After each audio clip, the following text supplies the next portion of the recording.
Hello student, आज हम पढ़ेंगे चैप्टर नंबर 11 जो बीत गई सो बात गई, जिसके कवि है हरिवंश राय बच्चन। प्रस्तुत कविता सतरंगिनी नामक कविता संग्रह से ली गई है।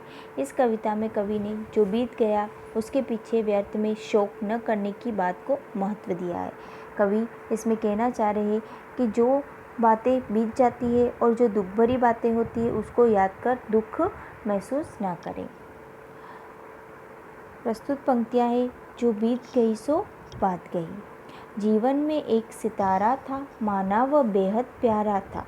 वह डूब गया तो डूब गया, अंबर के आनंद को देखो। कितने इसके तारे टूटे, कितने इसके प्यारे छूटे। जो छूट गए फिर कहाँ मिले, पर बोलो टूटे तारों पर कब अंबर शोक मनाता है। जो बीत गई सो बात गई। कवि कहते हैं कि जो तुम पर बीती है वह आई गई बात हो गई है, वह बात हमेशा के लिए समाप्त हो गई है। ऐसा मानकर उसे भूल जाना ही अच्छा है। माना कि तुम्हारे जीवन में कोई ऐसा था जो तारे की भांति चमक रहा था और तुम भी बहुत चाहते थे उसको।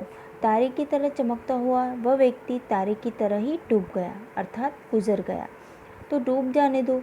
जो दुनिया से चला गया उस पर शोक मत करो, उस पर दुख महसूस मत करो। जरा आकाश के चेहरे को तो देखो। आनंद का मतलब होता है आकाश, चेहरा। अब तक उसके जाने कितने प्रिय तारे टूट चुके। आकाश के बहुत सारे तारे होते हैं और उसके प्रिय तारे कितने ही टूट जाते हैं। जो तारे टूट गए वे फिर आकाश से कभी नहीं मिल पाए। परंतु क्या आकाश अपने उन टूटे हुए तारों पर शोक मनाता है, दुख करता है, रोता है? नहीं ना। जिस तरह आकाश अपने उन बिछड़े हुए तारों को भूल जाता है, उसी तरह तुम भी अपने प्रिय व्यक्ति के विछोह को भूल जाओ, क्योंकि जो बात बीत गई है वह हमेशा के लिए समाप्त हो गई है। वह फिर लौटकर कभी नहीं आती है और जितना याद करोगे तो उससे दुख ही महसूस होगा। इसलिए कवि कहते हैं जो बातें बीत जाती है उनको भूल जाना ही अच्छा है। फिर है, जीवन में एक था एक कुसुम, थे उस पर नित्य निछावर तुम। वह सूख गया तो सूख गया, मधुवन की छाती को देखो। सूखी कितनी इसकी कलियां, मुरझाई कितनी वल्लरियां। जो मुरझाई फिर कहाँ खिली, पर बोलो सूखे फूलों पर कब मधुवन शोर मचाता है। जो बीत गई सो बात गई।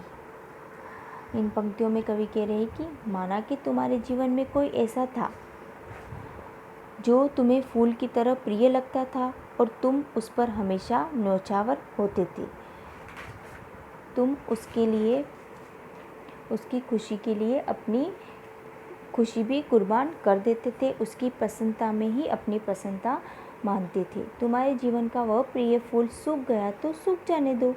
जरा मधुवन का मतलब होता है बगीचा।